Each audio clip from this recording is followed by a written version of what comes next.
Fala galera, mais uma vez eu, Alexandre Magalhães, na resenha com Magalhães, para falar dos times do futebol brasileiro e dos campeonatos que estão em curso. Terminou a 18ª rodada do Brasileirão da Série A. Estamos chegando, né? Final de semana, última rodada do turno. Mas o canal Resenha com Magalhães, como de costume, vem fazer aquele resumo do que aconteceu nesta rodada, ou melhor, na 18ª rodada. Então já vou logo pedir a você, meu amigo torcedor brasileiro, que acompanha o canal Resenha com Magalhães, eu peço que você curta, compartilhe, inscreva-se no canal, dê o seu like, ative a notificação, coloque os seus comentários, entre no nosso WhatsApp, que é o 022 9922 541512, que está aqui embaixo na descrição do canal. Você vai lá, diz o seu nome, o time que você torce, que eu coloco você no grupo do seu time, só para lembrar, para falar de futebol, não é para falar de política e de religião. E se você quiser ajudar o canal a crescer, você pode ajudar através do Pix, que é o número do nosso WhatsApp, você pode ajudar através do Superchat, quando estiver fazendo lives, você pode ajudar através do clube de membros do canal Resenha com Magalhães aqui embaixo, de azul. E agora você pode ajudar também através de duas modalidades. A primeira, esse coração com cifrão é o Valeu, que está do lado de compartilhar, é o Valeu. Através do Valeu você ajuda o canal Resenha com Magalhães a crescer. E também aqui, ó, através da Bet7K, o melhor site de apostas do país. Bet7K, que tem futebol, você pode apostar no vencedor, quantidade de gols, primeiro tempo, segundo tempo, tem um leque de opções para você apostar no futebol. Além do mais, tem outros esportes, não é só futebol, tem outros esportes. E tem cassino também, para quem gosta de uma jogatina, tem o cassino. O canal Resenha com Magalhães tem um link exclusivo, tá? Que está aqui na descrição desse vídeo e nos comentários fixados. Com esse link você vai entrar, você vai se registrar na Bet7K. E no seu primeiro depósito, como está escrito aqui embaixo, no seu primeiro depósito você ganha 100% de bônus. 100% de bônus. Só um adendo. Leiam as regras. Qualquer site de apostas que te dá bônus, esses bônus têm regras a serem cumpridos. Então, leiam as regras. Vocês ganham bônus, mas leiam as regras para você poder elaborar uma estratégia melhor para você. Isso dá bem, né? Você vai apostar porque você quer ganhar. Ninguém vai apostar para perder. Então, uma dica é você ler as regras para elaborar essa estratégia da melhor forma, beleza? Então vamos lá para o nosso resumo dessa 18ª rodada do Brasileirão da Série A. Que com os resultados, se teve algum resultado chamou muita atenção, e a classificação, beleza? Então vamos lá rapidinho, para não ficar um vídeo muito longo. Ceará 1, Avaí 0. Como eu venho falando, o time do Avaí é um time bem competitivo. Lógico, o campeonato do Avaí é um campeonato de tentar permanecer na Série A. Isso todo mundo sabe. E vai tentar. Você pode ter certeza que o Avaí vai brigar até o final, vai competir até o final para ficar. O Ceará é um time que está aí nas quartas de final da Sul-Americana, disputou pau a pau a Copa do Brasil com Fortaleza, acabou sendo eliminado, mas é um time que tem uma qualidade maior do que o do Avaí. Era para o Ceará estar na posição... Também não sei nem qual a posição que o Ceará está agora. Deixa eu dar uma olhada. Não, para mim, o Ceará tá da posição que ele está hoje, 11º para cima. Só que ele está ficando, a maior parte do campeonato está debaixo da tabela. E para mim não condiz muito com o que é o time, na minha opinião. Apesar de todos os problemas aí, de treinador, de situação, mas agora a posição do Ceará está mais condizente ali com o que eu imagino. Até porque se você começar a pegar os times que estão mais acima, eu acho que a posição do Ceará é mais ou menos por aí. Ele pode brigar, de repente, uma posiçãozinha, duas. Acho que uma posição que dá para ele brigar tranquilamente é com o Santos. Dá para ele brigar com o Santos por uma posição ali. Acho que dá para brigar com o Bragantino, com uma posição ali, dependendo do jogo também com o Internacional. Então dá para o Ceará, para mim, galgar mais umas 2, 3 posições aí para cima. Ganhando do Avaí em casa, para mim, um placar bem normal, dentro do que a gente esperava. Mais um jogo duro, um jogo difícil, complicado, mas que o Ceará fez valer o mano de campo. E o Avaí não tem jeito. Não tem batida, ganhou, perdeu, empatou. Tem que manter a serenidade o tempo inteiro para tentar permanecer na Série A. Bragantino 2, Fortaleza 1. O Bragantino, depois da eliminação da Libertadores, deu uma caída muito grande, mas está se recuperando, tanto que já está lá na parte de cima da tabela, acho que é o 8º, 9º colocado. Acho que está com o mesmo número de pontos do Flamengo, que é o 7º, acho que ele é o 8º colocado, se não estiver enganado. E vem se recuperando a garotada, zaga ali, vê o Natan, que foi da base do Flamengo aqui, que foi vendido. Você vê uns bons garotos ali. Tem um trabalho consolidado com o Barbieri, mas que passou por uma certa turbulência, mas agora está se encontrando de novo. O Fortaleza, que, cara, agora está faltando um turno e um jogo para o Fortaleza. O Fortaleza estava empatando o jogo, onde não estava jogando mal, e tomou um gol no último lance. Cara, fiz o vídeo aqui sobre esse jogo que o Fortaleza perdeu para o Bragantino. Não tem como não falar. O Fortaleza é candidatíssimo sim ao rebaixamento. É time para ser rebaixado? Não. Mas o Grêmio também no passado não era time para ser rebaixado e foi. O Fortaleza não é time para ser rebaixado. Mas hoje, junto com o Juventude, é um dos candidatos. O Juventude é até mais candidato que o Fortaleza. O Fortaleza já foi candidatíssimo. Agora o candidatíssimo é o Juventude, que o Juventude é mais fraco, bem mais fraco que o Fortaleza. O time do Fortaleza é para estar na posição mais ou menos que eu falei do Ceará. Mas não está. Está tendo algumas mudanças agora. Acho que a mudança do elenco demorou um pouquinho, está demorando um pouquinho para o Fortaleza. Algumas contratações não surtiram efeito algum. Algumas contratações que estão sendo feitas, acho que não é o Vojvoda que está pedindo. Estão oferecendo e no desespero estão contratando. Resultado muito ruim, mas o resultado normal em relação ao Bragantino. O Bragantino era o favorito perante Fortaleza. O Bragantino era o favorito. Então, cara, resultado normal. A situação do Fortaleza está começando a ficar desesperadora. E é para começar a se preocupar muito, porque todo o planejamento do Fortaleza pode empurrá-lo ao final do campeonato. Tem aí um turno todo. Tem que ganhar pelo menos a metade dos pontos. Dá. Mas vai ter que focar muito mais, vai ter que abrir mão de algumas coisas.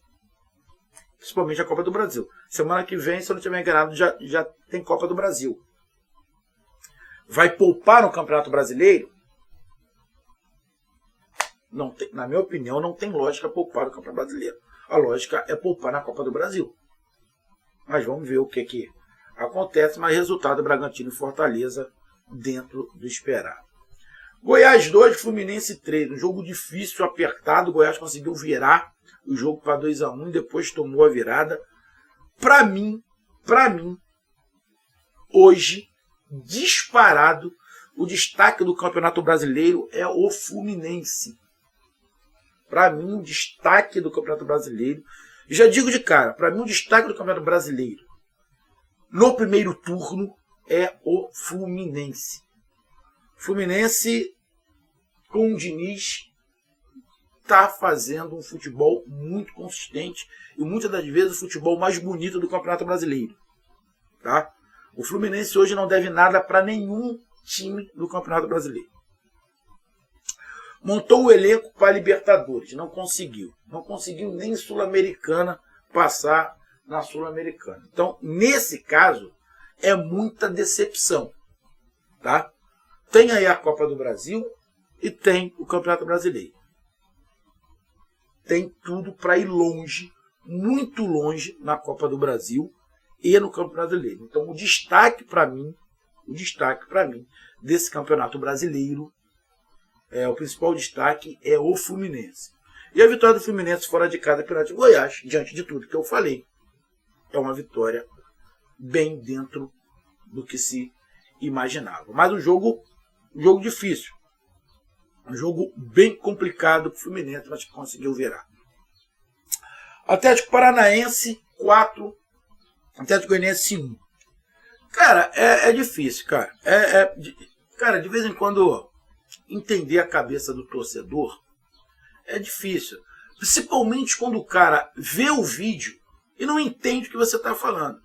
Teve um torcedor do Atlético Paranaense que disse: porra, de novo você falando mal do Atlético Paranaense. Pô, irmão, você viu o vídeo?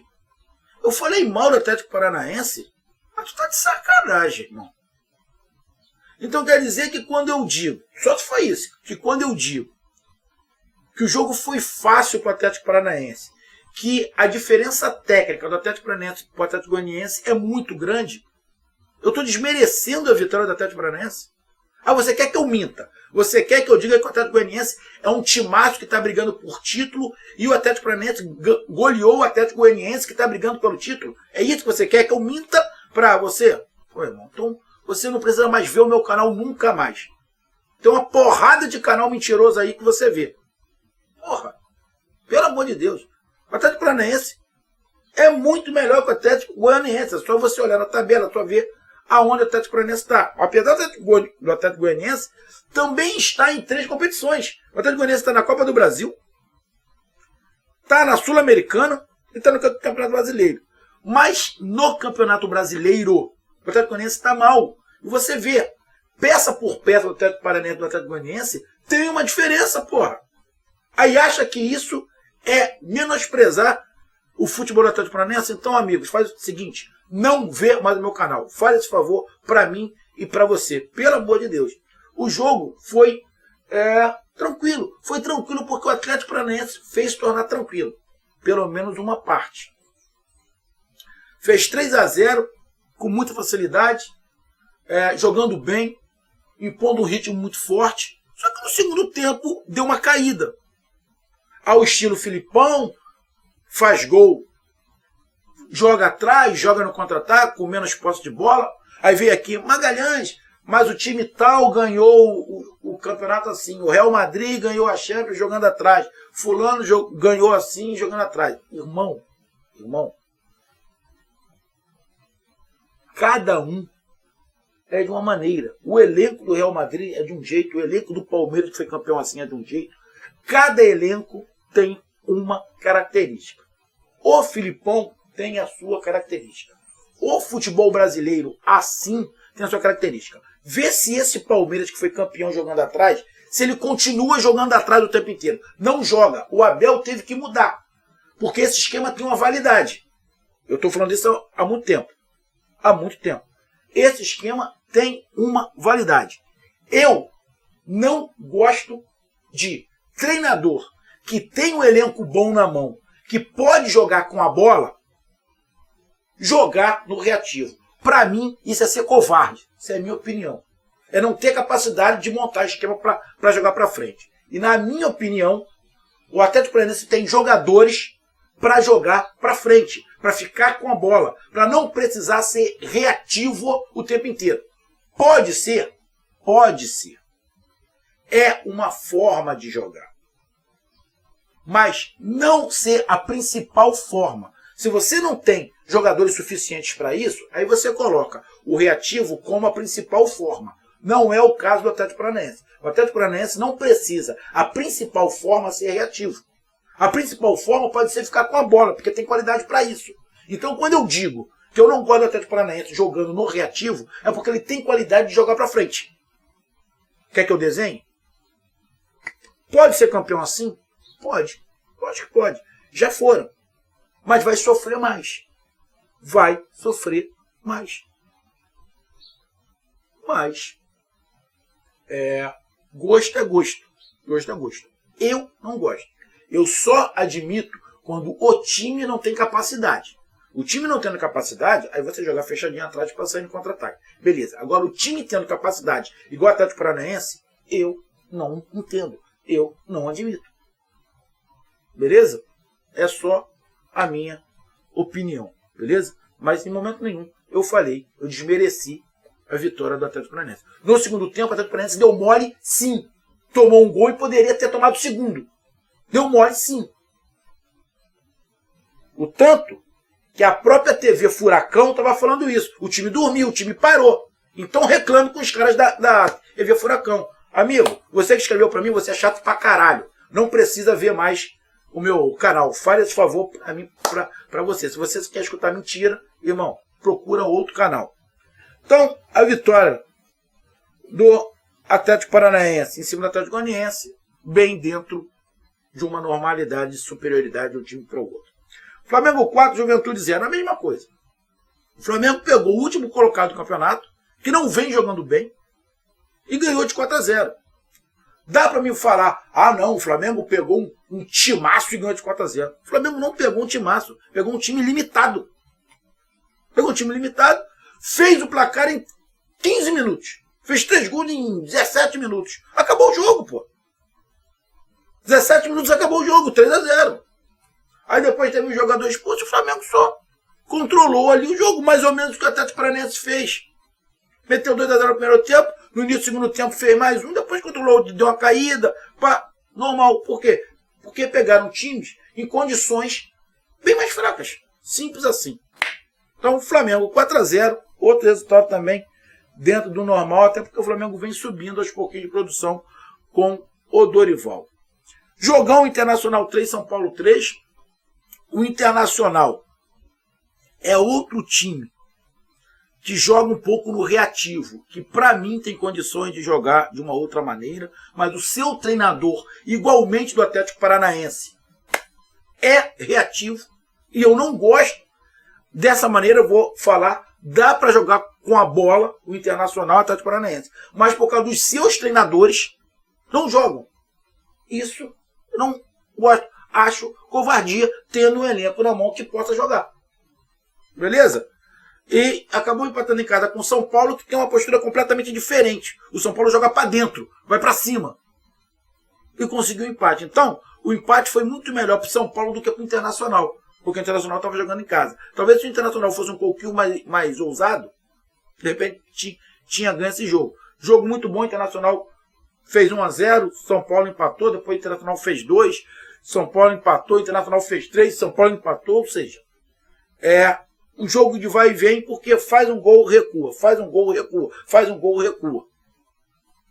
Aí, placar dentro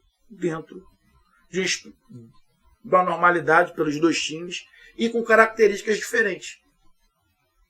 Então, quem jogou fora de casa acabou conseguindo um grande resultado, que foi o São Paulo. Não foi ruim para o Internacional, mas jogando em casa, a vitória tem que vir. E não veio, na minha opinião, muito mais pela qualidade do São Paulo e pela ousadia do São Paulo de ir para frente e não desistindo.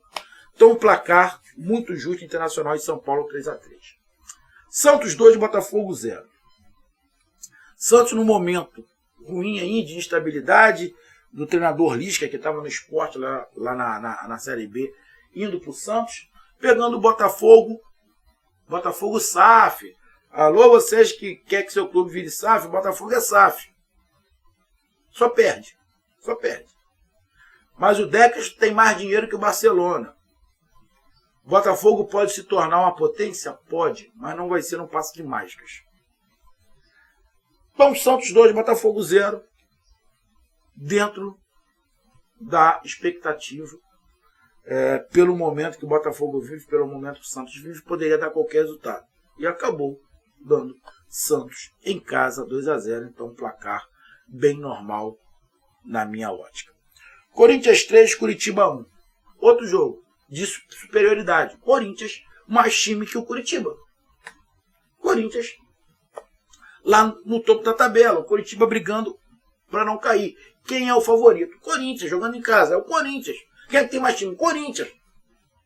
Ganhou de 3-1. Normal, o jogo foi fácil? Não, não foi fácil. O Curitiba dificultou muito o Corinthians. A diferença do Corinthians para o Curitiba é muito grande? Não. A diferença do Corinthians para o Curitiba é igual a diferença do Flamengo para o Juventude? Não. A diferença do Corinthians é igual a diferença do Atlético Paranaense para o Atlético Goianiense? Também não. A diferença é menor. Porque o Corinthians não vem apresentando esse futebol para fazer uma diferença. Tem elenco para isso, mas não está fazendo esse futebol. Mas mesmo assim, deu para fazer o resultado de 3-1. Então, o resultado dentro do esperado. Cuiabá 1, Atlético Mineiro 1. Escuta o que eu vou falar. O Atlético Mineiro não vem fazendo um bom futebol há muito tempo. O Atlético Mineiro sem o Hulk é outro time. O Atlético Mineiro é dependente do Hulk, sim. O Atlético Mineiro sem o Hulk, irmão, esquece que não estaria entre os 4 primeiros. O Atlético Mineiro sem o Hulk não estaria entre os 4 primeiros. Muitos dos gols do Atlético Mineiro é exclusivamente jogado do Hulk. Muito parecido com o que foi o Corinthians com o Jô, quando foi campeão.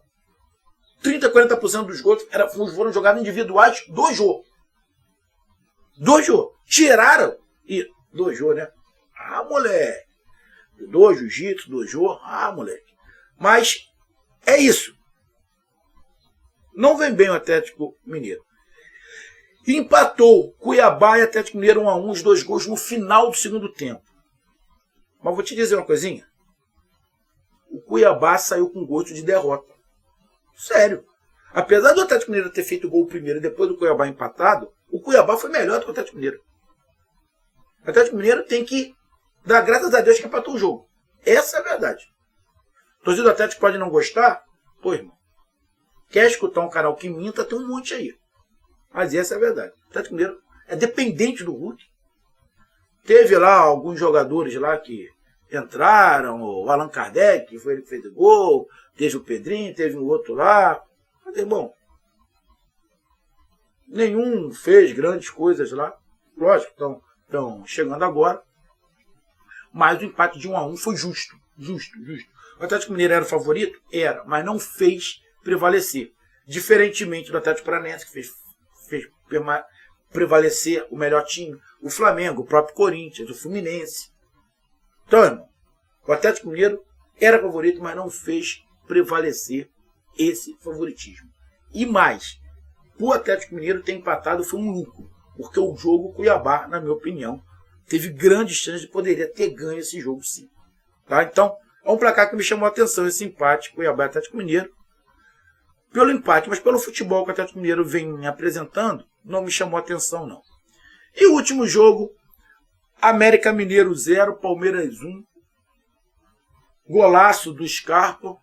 O América Mineiro teve um gol incrível no último lance perdido. Era para esse jogo ter sido empate. Mas, como o próprio Abel do Palmeiras falou, deu-nos sorte. Não sei como é que aquela bola não entrou. Não sei o que foi. Deu-nos sorte. Pô, parabéns, Abel. Não tentou criar... Foi isso mesmo. O Palmeiras deu sorte. Aquela bola não entrou. Sorte faz parte do futebol. Ah, foi competência, incompetência. Pode ter sido um montão de coisa. Mas também teve sorte da bola não entrar. Mas justo, placar justo. O Palmeiras é o líder do campeonato. E já é o campeão do turno. Porque ninguém pega mais, porque ele está 4 pontos do segundo colocado. Então o Palmeiras já é o campeão do turno. Então, parabéns ao Palmeiras e uma vitória apertada, mas dando uma certa lógica. Com isso, a classificação ficou o seguinte. Palmeiras, primeiro colocado com 36 pontos. Corinthians, segundo colocado com 32. Atlético Mineiro, terceiro colocado com 32. E o Fluminense, para mim, um destaque, o principal destaque desse primeiro turno, o Fluminense na quarta colocação com 31. Também destaque, mas para mim um pouco abaixo do Fluminense, é o Atlético Paranaense. Por que destaque? Não porque a gente não imaginava que o Atlético Paranaense pudesse. Não. É pelo início do ano do Atlético Paranaense que foi muito conturbado. O Atlético Paranaense perdeu 3, 4 meses do ano com a programação errada. Então o Atlético Paranaense terminar praticamente o primeiro turno na parte de cima da tabela é sim de se dar um destaque até pelas contratações que o Atlético Paranaense fez. Então, Fluminense, para mim, o principal destaque, e o segundo destaque ali é o Atlético Paranaense. Internacional na sexta colocação com 30 pontos, o Flamengo na sétima colocação com 27 pontos. O Flamengo está fazendo um campeonato regular. Era ele que se esperava? Não. Se esperava o Flamengo lá entre os 4 primeiros, pelo elenco. Mas não é isso que está acontecendo. O Flamengo está em recuperação. Então, o Flamengo é uma decepção? Não coloco como uma decepção, mas a sétima colocação ao final do primeiro turno é meio frustrante pelo que se esperava. Então, o Flamengo ali na sétima colocação com 27 pontos, o Bragantino na oitava, também em recuperação, com 27 pontos, o Santos na nona colocação com 25 pontos e o São Paulo na décima colocação também com 25 pontos. O Santos tudo bem, mas o São Paulo eu achava que dava para ir um pouquinho mais para cima, mas está dentro de uma normalidade. Ceará na 11ª colocação com 24 pontos, está se recuperando, e o Botafogo, que não ganha de ninguém há 3 rodadas, na 12ª colocação com 21 pontos. O Avaí na 13ª com 21, em 14º Goiás também com 21, 15º Cuiabá com 20, que vem melhorando com o novo treinador. O treinador do Cuiabá é o treinador que foi do Atlético Paranaense. Ele é muito bom treinador. Esse treinador do Cuiabá fez um bom jogo, já tinha feito contra o Palmeiras e agora faz contra o Atlético Mineiro. O Curitiba na 16ª colocação com 19, na zona de abaixamento o América Mineiro na 17ª com 18, na 18ª o Atlético Goianiense com 17, na 19ª o Fortaleza com 14 e na lanterna o Juventude com 13. Então, para mim, fazendo aquela linha de corte do Botafogo para baixo, todos esses brigando contra o rebaixamento. Botafogo, Avaí, Goiás, Cuiabá, Curitiba, América Mineiro, Atlético Goianiense, Fortaleza e Juventude. Então, do 12º para baixo, todos esses brigando contra o rebaixamento. Tá aí o meu resumo. Vamos para a próxima rodada. Um grande abraço, até mais. Valeu, tamo junto. Fui.